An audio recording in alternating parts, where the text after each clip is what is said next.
نکالتا ہے اللہ کریم ان دونوں میں سے موتی اور مرجان۔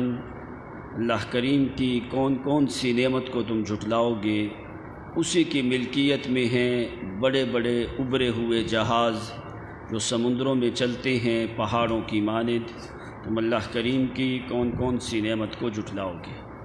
اس سے پہلے دو دریاؤں کا ذکر کیا، فرمایا کہ مرج البحرین یلتقیان بینہما برزخ لا یبغیان، کہ دونوں دریا آپس میں مل کے چلتے ہیں، ایک کھارے پانی والا اور ایک میٹھے پانی والا، وہ ایک دوسرے کے اندر ملتے نہیں ہیں، ایک دوسرے کے اوپر تجاوز نہیں کرتے۔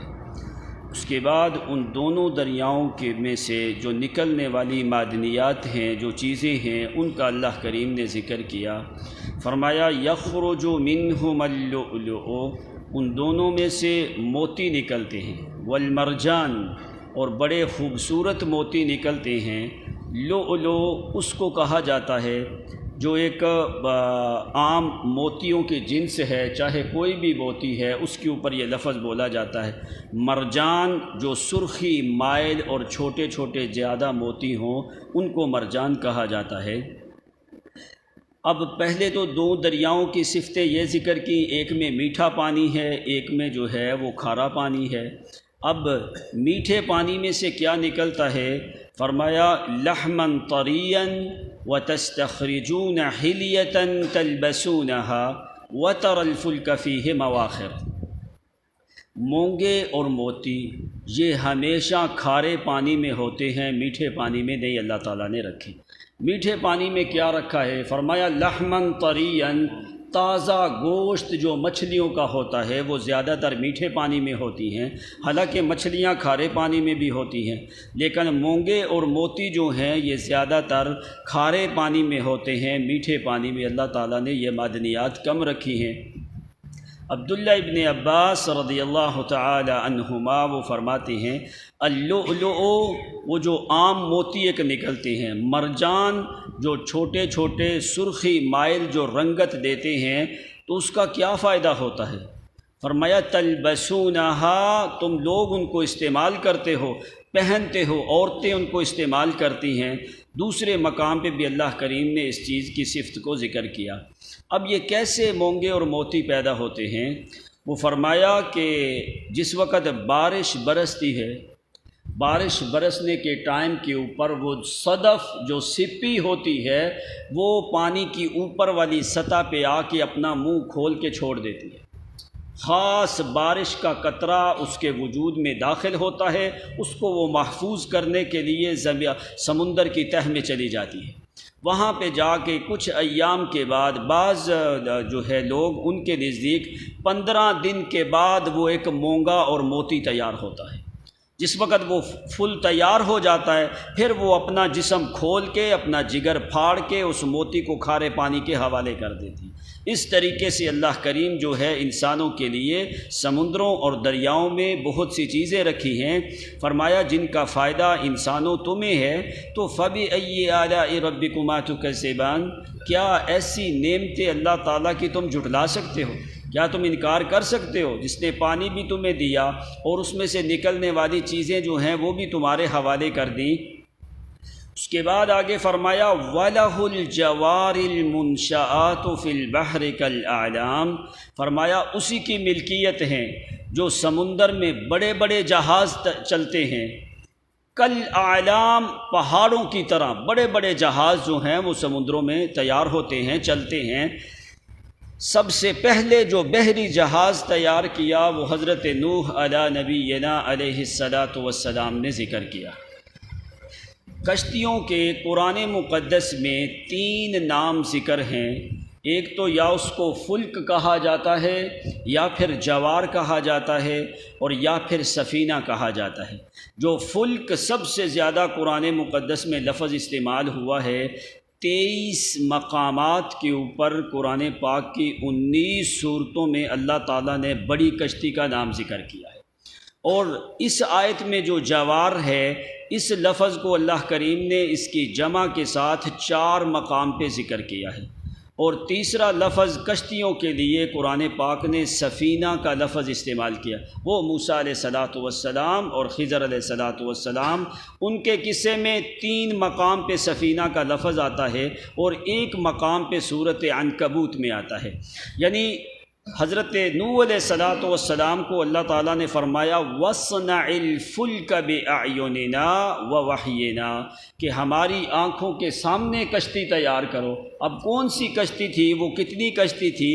فرمایا وَاصْنَعِ الْفُلْكَ، الفلک وہ کشتی ہوتی ہے جس کے 2 حصے زمین میں ہوں اور 1 حصہ جو ہے اس کا باہر ہو، اور اس میں انسان بھی، جانور بھی، اور ان کا کھانا دانا جو ہے وہ سارا نوح علیہ الصلاۃ والسلام نے اس میں رکھ لیا۔ اسی لیے اللہ کریم نے دوسرے مقام پہ بھی فرمایا الم تر ان الفلک تجری فی البحر بامرہ، فرمایا یہ جو جہاز ہیں سمندر میں چلتے یہ ہمارے حکم سے چلتے ہیں، ان کو کون تھامنے والا ہے؟ فرمایا پانی کی اتنی بڑی موجیں اور لہریں جو ہیں وہ اس کو تو غرق کر سکتی ہیں۔ تو 23 مقام پہ اللہ تعالیٰ نے وہ لفظ ذکر کیا، اور 4 مقام پہ یہ لفظ ذکر کیا، جیسے یہاں پہ آتا ہے وَلَهُ الْجَوَارُ، دوسرے مقام پہ صورت زاریات میں اس کی جمع ذکر کی ہے، فرمایا کہ والجاریات یسرا، بڑی آسانی کے ساتھ سمندر میں جو ہیں یہ جہاز چلتے ہیں۔ اور اس کے مفرد ذکر کی اللہ تعالیٰ نے صورت حاقہ کے اندر انا لما طغى الماء حملناكم في الجاریہ لنجعلها لكم تذکرة وتعیها اذن واعیہ۔ اور چوتھا لفظ یہ اللہ کریم نے صورت شورى میں ذکر کیا ہے ومن آیاته الجوار في البحر كالأعلام، جوار جیم کے اوپر زبر ہو تو اس کا مطلب ہوتا ہے کشتی، جیم کے نیچے زیر آ جائے جیوار تو اس کا مطلب ہوتا ہے ہمسایہ جو ہوتا ہے۔ تو وہاں پہ بھی فرمایا وَمِنْ آيَاتِهِ الْجَوَارِ فِي الْبَحْرِ كَالْأَعْلَامِ إِنْ يَشَاءْ يُسْكِنِ الرِّيحَ فَيَظْلَلْنَ رَوَاكِدَ عَلَى ظَهْرِهِ، کشتیوں کے چلنے میں سب سے زیادہ مؤثر چیز جو ہوتی ہے وہ ہوائیں ہوتی ہیں۔ فرمایا ان یشاء یسکن الریح، اگر ہم ہواؤں کو روک دیں، ہوا کو روک دیں تو فرمایا کشتی اس طریقے سے نہیں چل سکتی۔ تو اللہ کریم نے یہ کشتیوں کے اوپر 3 کلمات بولے، فلک جو سب سے بڑی کشتی ہوتی ہے، اور جوار اس کشتی کو کہا جاتا ہے جو المنشآت جس کا حجم اوپر کی طرف زیادہ ہو، جتنا اوپر ہو اتنا ہی سمندر کے اندر ہو، اور سفینہ جو قرآن نے بولا ہے وہ چھوٹی کشتی ایک کنارے سے دوسرے کنارے کی طرف لے کے جاتی ہے، جیسے وہ صورت میں آتا ہے اما السفینہ فکانت لمساکین یعملون فی البحر، وہ مسکینوں کی کشتی تھی، وہ دریا میں کام کاج کرتے تھے، ایک کنارے سے دوسرے کنارے کے اوپر جو ہے وہ لے جاتے تھے لوگوں کو، اس مزدوری کے اندر وہ مسکین کام کرتے تھے۔ سفینہ جس میں سامان زیادہ نہ رکھا جائے، اور کشتی جو ہے یہ جوار جو اوپر کی طرف زیادہ ہو۔ اللہ تعالیٰ نے ہر ایک لفظ کو ایک مناسب جگہ کے اوپر استعمال کیا ہے تاکہ لوگوں کو سمجھنے میں وہ دقت اور تکلیف نہ ہو۔ اور فلک جو ہے وہ بڑی کشتی جو بڑے بڑے جہاز ہوتے ہیں ایک ملک سے دوسرے ملکوں کی طرف لے کے جاتے ہیں۔ تو نوح علیہ الصلاۃ والسلام کو اللہ تعالیٰ نے نہ تو کشتی بنانے کا حکم دیا نہ جوار بنانے کا حکم دیا، فرمایا وَاصْنَعِ الْفُلْكَ بِأَعْيُنِنَا، ہماری آنکھوں کے سامنے بڑا بحری جہاز تیار کرو جس میں سارا سامان بھی آ جائے، جو تمہارے 80-85 آدمی ہیں وہ بھی اندر آ جائیں، ان کا کھانا بھی آ جائے، اور جو جانور ہیں وہ بھی اندر آ جائیں، ان کا کھانا دانا راشن جو ہے وہ بھی آ جائے۔ اب ہر مقام کے اوپر اللہ تعالیٰ نے نوح علیہ الصلاۃ والسلام کا جہاں پہ بھی ذکر کیا وہاں پہ فلک کا لفظ بولا ہے، اور جہاں پہ کشتی جا کے رکی ہے جودی پہاڑ کے اوپر، وَاسْتَوَتْ عَلَى الْجُودِيِّ، جو موصل شہر میں تھا، ابھی وہ حصہ جو ہے وہ ترکیہ میں آ چکا ہے، وہ جودی پہاڑ کے اوپر جب کشتی رکنے لگی تو اس مقام پہ اللہ تعالیٰ نے سفینہ کا لفظ بولا، ورنہ ہر مقام کے اوپر قرآن مقدس نے فلک کا لفظ بولا۔ سفینہ وہاں پہ کیوں؟ اس لیے کشتی کو کہا جاتا ہے یسفن الماء، کہ جس وقت کشتی چلتی ہوتی ہے اگر پانی تھوڑا بھی ہو، کوئی پتھر، کوئی کنکر، کوئی ریت اس کے ساتھ لگ جاتی ہے، اس لیے کہ اس میں 2-3 سواریاں ہوتی ہیں، اس کی صفت یہ ہوتی ہے کہ وہ بسا اوقات پتھروں کو ٹکرا کے بھی نکل جاتی ہے۔ اب ہر جگہ پہ قرآن مقدس نے فلک کا لفظ بولا، لیکن جہاں پہ کشتی جا کے رکنی تھی وہاں پہ اللہ تعالیٰ نے وہ آخری مقام کے اوپر اس چیز کو ذکر کیا، فرمایا کہ ہم نے فَأَنَجَّيْنَاهُ وَمَن مَّعَهُ، ہم نے ان سب کو بلا لیا، کہاں؟ سفینہ کے اندر بلا لیا، وَجَعَلْنَاهَا آیَةً لِّلْعَالَمِينَ، اس لیے وہاں پہ جا کے پتھر کے ساتھ وہ کشتی ٹکرائی ہے، اللہ تعالیٰ نے وہ ٹکرانے والا فعل صرف ایک مقام پہ ذکر کر دیا، فرمایا ٹکرا کے وہ وہاں پہ جا کے جودی پہاڑ کے اوپر رک گئی، وَجَعَلْنَاهَا آیَةً لِّلْعَالَمِينَ، اس کو ہم نے ہمیشہ کے لیے نشانی بنا کے رکھ دیا ہے، جبکہ آج تک وہ نوح علیہ السلام کی کشتی جو ہے وہ وہاں پہ موجود ہے، ورنہ ہر جگہ کے اوپر قرآن پاک نے کیسے ایک باریک اشارہ دے کہ ایک لفظ کو ایسی مناسب جگہ کے اوپر بولا ہے کہ کوئی آدمی بھی اللہ تعالیٰ کی کتاب کے اوپر اعتراض نہیں کر سکتا۔ تو اس لیے یہاں پہ جو قرآن نے ذکر کیا، الجوار المنشآت، منشآت کہا جاتا ہے جس کا حجم اوپر کی طرف زیادہ ہو، ابری ہوئی ہو، فی البحر، سمندروں میں، کل اعلام، پہاڑوں کی طرح، بڑے بڑے جہاز جو ہیں سمندر میں چل رہے ہوتے، اب پہاڑوں کی طرح کیوں نسبت کی اللہ تعالیٰ نے؟ پہاڑ زمین پہ کیوں رکھے گئے ہیں؟ فرمایا والجبال اوتادا، ہم نے پہاڑوں کی میخیں لگا دی۔ پہاڑ جو ہے زمین کو حرکت نہیں کرنے دیتے، زمین میں جنبش نہیں آتی، زلزلہ جو ہے وہ بسا اوقات روک لیتے ہیں۔ پہاڑ جو ہیں ایسی مضبوط میخیں ہیں کہ پانی کے اوپر یہ زمین ہمیشہ کانپتی نہیں رہتی ہے۔ انسان کو گرنے سے بچانے کے لیے زمین کو حرکت دے، اگر زمین ہلتی رہتی تو انسان تو ہمیشہ پریشان ہی رہتے، کبھی بھی جو ہے اس کو آرام اور سکون نہ آتا، وہ ہمیشہ اضطراب کی حالت میں رہتا۔ انسان کی اضطرابی پریشانی ختم کرنے کے لیے اللہ تعالیٰ نے پہاڑوں کی میخیں لگا دی۔ تو فرمایا کہ یہ جو کشتیاں ہیں یہ بھی کل اعلام، جس طرح زمین کے اوپر پہاڑ جو ہیں وہ میخیں ہیں، انسانوں کو پریشانی سے محفوظ رکھا جاتا ہے، اسی طرح وہ کشتیاں جو ہیں وہ سمندر میں پہاڑوں کی جانب ہیں جو انسانوں کو غرق ہونے سے محفوظ رکھ لیتی ہیں۔ اس لیے اللہ تعالیٰ نے یہاں پہ اس آیت میں پہاڑوں کے ساتھ تشبیہ دی تاکہ سمجھنے والوں کے لیے آسانی ہو جائے۔ تو فرمایا یہ کشتیاں چلتی بھی ہمارے حکم سے۔ نوح علیہ السلام نے کوئی چیز بھی استعمال، صرف نوح علیہ السلام آگے کی جگہ کے اوپر بیٹھ گئی۔ فرمایا اتنی بڑی جو جہاز ہے، اتنی بڑی کشتی ہے، تو وہ ظالم لوگ کافر جو ہیں وہ مذاق کرتے تھے، وَيَصْنَعُ الْفُلْكَ وَكُلَّمَا مَرَّ عَلَيْهِ مَلَأٌ مِّن قَوْمِهِ سَخِرُوا مِنْهُ، جس وقت قوم کے سردار گزرتے نا، نوح علیہ السلام کو لمبا زمانہ لگا ہے وہ کشتی تیار کرنے کے لیے نا، اور اس کشتی جس وقت تیار کرنے کا حکم دیا، پہلے اللہ تعالیٰ نے فرمایا جس لکڑی سے یہ کشتی تیار ہوگی نوح علیہ السلام پہلے وہ درخت لگاؤ۔ اس لیے قرآن نے کہا وَاصْنَعِ الْفُلْكَ بِأَعْيُنِنَا، لمبا زمانہ نوح علیہ السلام کشتی جو ہے وہ تیار کرتے رہے۔ اس لیے اللہ تعالیٰ نے فرمایا کُلَّمَا مَرَّ عَلَيْهِ، جب بھی وہ قوم کے سردار گزرتے نا، کہتے دیکھو ہم نے کہا تھا نا کہ الیاذ باللہ نوح علیہ السلام پاگل ہو چکے ہیں، انہوں نے کہا تھا وَقَالُوا مَجْنُونٌ وَازْدُجِرَ، یہ تو پاگل ہو چکا ہے، ہمارے معبودوں نے اس کو بد دعا دے دی ہے۔ پہاڑی علاقہ ہے، یہاں پہ پانی کا قطرہ نہیں ملتا، بارشیں یہاں پہ ہوتی نہیں، یہ یہاں پہ کشتیاں تیار کر رہا ہے، دیکھو ہماری بات ٹھیک ہے، ہم کہتے تھے کہ یہ پاگل ہے، ابھی اس کے فعل سے یہ ثابت ہو رہا ہے کہ یہ ایک بیوقوفوں والا کام ہے الیاذ باللہ۔ تو اللہ تعالیٰ نے فرمایا سخروا منہ، مذاق کرتے، تمسخرہ کرتے نوح علیہ السلام کا، تو انہوں نے فرمایا قال ان تسخروا منا فإنا نسخر منکم کما تسخرون، آج تو تم مذاق کر رہے ہو، کل کو ہماری باری آ جائے گی، تم دیکھو گے کہ تو اللہ تعالیٰ نے فرمایا جب کشتی تیار ہو گئی، سب کو بٹھایا، تو فرمایا تمہیں چلانے کی بھی ضرورت، بسم اللہ مجریہا ومرساہا ان ربی لغفور الرحیم، یہ تیرے رب کے حکم کے ساتھ ہی چلے گی اور اس وقت ہی یہ رکے گی۔ فرمایا جب کشتیاں سمندر میں آ جاتی ہیں، موجوں میں آ جاتی ہیں، پھر کوئی بھی بچانے والا، ابو جہل کا لڑکا اکرمہ رضی اللہ عنہ 4 آدمیوں کے بارے میں نبی علیہ الصلوۃ والسلام نے مکہ میں قتل کرنے کا حکم دے دیا. یہ چاروں بھاگ گئے. 2 تو پکڑے گئے، ان کو قتل کر دیا گیا. ایک آدمی کو کوئی سوار مل گیا، وہ اس کے ساتھ بیٹھ کے جو ہے وہ یمن کی طرف نکل گیا. اور یہ اکرمہ بن ابو جہل جو ہے یہ جدہ کی طرف چلے گئے، وہاں پہ جا کے کشتی میں سوار ہو کے بیٹھے. اب کشتی آ گئی سمندر کی موجوں میں، اب کوئی راستہ نہیں. وہ جو ملاح تھے، کسی نے کسی کو بلایا، کسی نے کہا اغثنی یا ابراہیم، اغثنی یا لات، اغثنی یا فلان یا فلان یا فلان.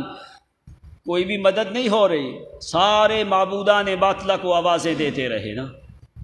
تو اللہ تعالیٰ نے فرمایا جس وقت یہ کشتی میں آ جاتے ہیں، کشتی میں پھنس جاتے ہیں سمندر کی موجوں میں، پھر بلاتے ہیں اپنے معبودوں کو. فرمایا کوئی ہے ابھی تمہیں بچانے والا؟ کوئی اگر معبود ہے جن کی تم عبادت کرتے ہو. ابو جہل کا بیٹا جو ہے یہ بھی اندر بیٹھا تھا.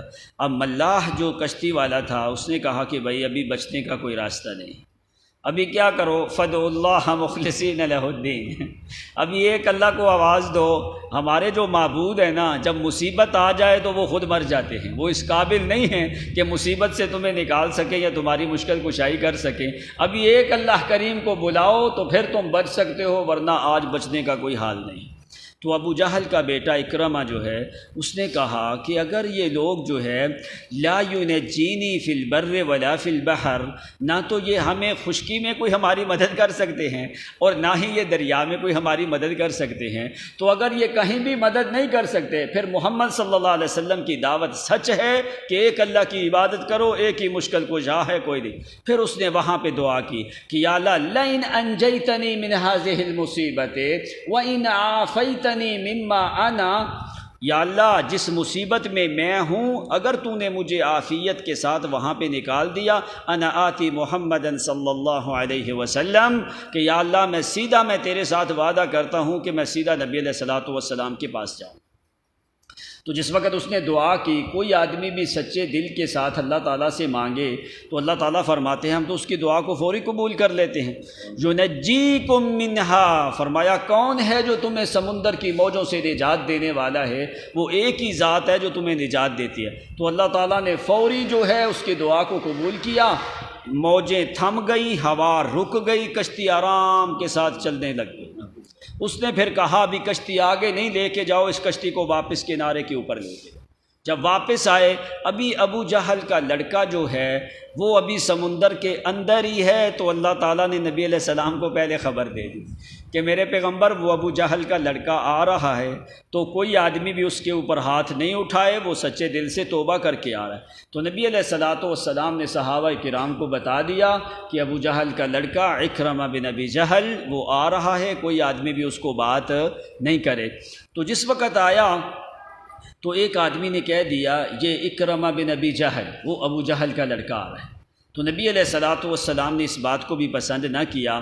آپ نے فرمایا ابھی اس کے باپ کا نام نہ لو، ابو جہل کہیں اس کو تکلیف نہ ہو. کیوں؟ وہ تو کہتے تھے ابو الحکم، یہ تو ساری حکمتوں کا باپ ہے، اس کو تو سردار کہتے تھے. انہوں نے کہا ابو جہل کا بیٹا آ گیا. تو فرمایا یہ ابھی مسلمان ہو چکا ہے، مومن ہو چکا ہے، ابھی اس کے باپ کی طرف ایسے نسبت نہ کرو جس کے ساتھ اس کی دل کو تکلیف ہو. تو نبی علیہ الصلوۃ والسلام کے سامنے آ کے اس نے کلمہ پڑھا، مسلمان ہو گیا. سارے صحابہ کرام نے اس بات کی خوشی کی. تو نبی علیہ الصلوۃ والسلام نے اکرمہ کو فرمایا کہ ابھی تو سمندر کی موجوں میں تھا کہ اللہ کریم نے عرش سے تیرا نام پہلے زمین پہ بھیج دیا.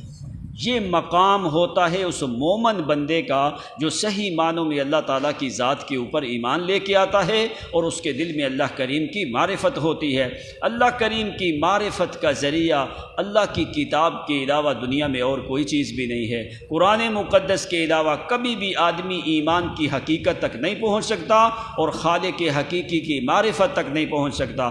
اس لیے اللہ کریم نے یہ بڑے بڑے دلائل ذکر کر کے فرمایا فَبِأَيِّ آلَاءِ رَبِّكُمَا تُكَذِّبَانِ، اور جنات اور انسانوں کے گروہو کیا تم میری ایسی نعمتوں کا انکار کر سکتے ہو؟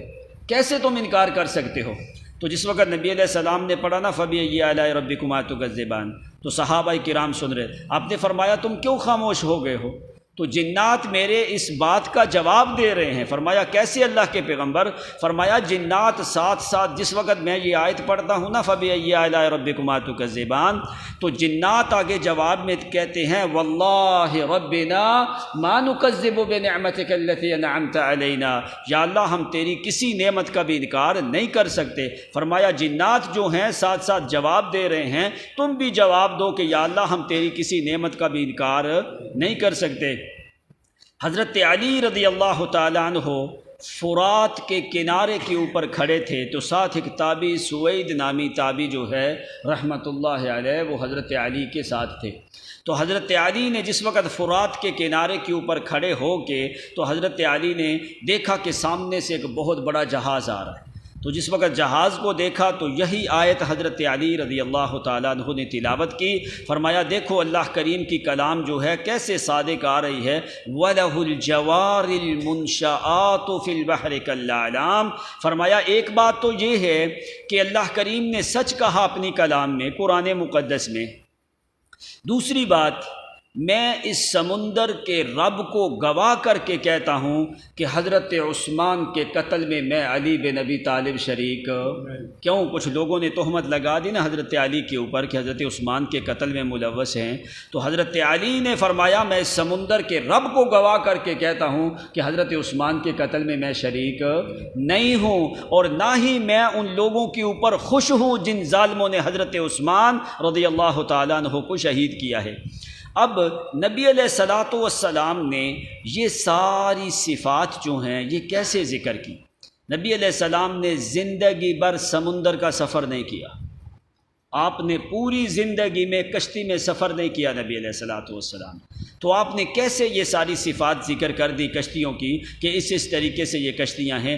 یہ دلیل ہے نبی علیہ الصلاۃ والسلام کی نبوت اور رسالت کی صداقت کی دلیل ہے یہ قرآن مقدس۔ جن چیزوں کو نبی علیہ السلام نے استعمال بھی نہیں کیا، آپ نے دیکھا بھی نہیں ہے، ان کی صفات ساری ذکر کر دیں۔ اس لیے اللہ کریم نے فرمایا کہ میرے پیغمبر تمہاری نبوت اور رسالت میں کوئی شک نہیں ہے۔ یہ جو مکے والے کافر انکار کر رہے ہیں، ان سے پوچھو ذرا کہ میرے محمد نے تو کبھی کشتی میں سفر بھی نہیں کیا، تو یہ کشتیوں کی ایسی صفات بیان کر دینا یہ نبوت اور رسالت کی صداقت کی دلیل ہے، اس لیے کہ پیغمبر بھی برحق ہے اور پیغمبر کی کتاب جو ہے وہ بھی برحق ہے۔ وآخر دعوانا الحمد للہ رب العالمین والعاقبۃ للمتقین والصلاة والسلام علی سید الانبیاء والمرسلین ربنا فاغفر لنا وارحمنا انت خیر الراحمین ربنا اغفر لنا ولاخواننا الذین سبقونا بالایمان ولا تجعل في قلوبنا غلا للذين آمنوا ربنا إنك رؤوف رحيم ربنا لا تزغ قلوبنا بعد إذ هديتنا وهب لنا من لدنك رحمة إنك أنت الوهاب ربنا وآتنا ما وعدتنا على رسلك ولا تخزنا يوم القيامة إنك لا تخلف الميعاد اللهم تقبل صيامنا وقيامنا يا إله العالمين اللهم وفقنا كما تحب وترضى وصل اللهم تعالى على محمد صلى الله عليه وسلم وعلى آله وأصحابه أجمعين آمين برحمتك يا رحمن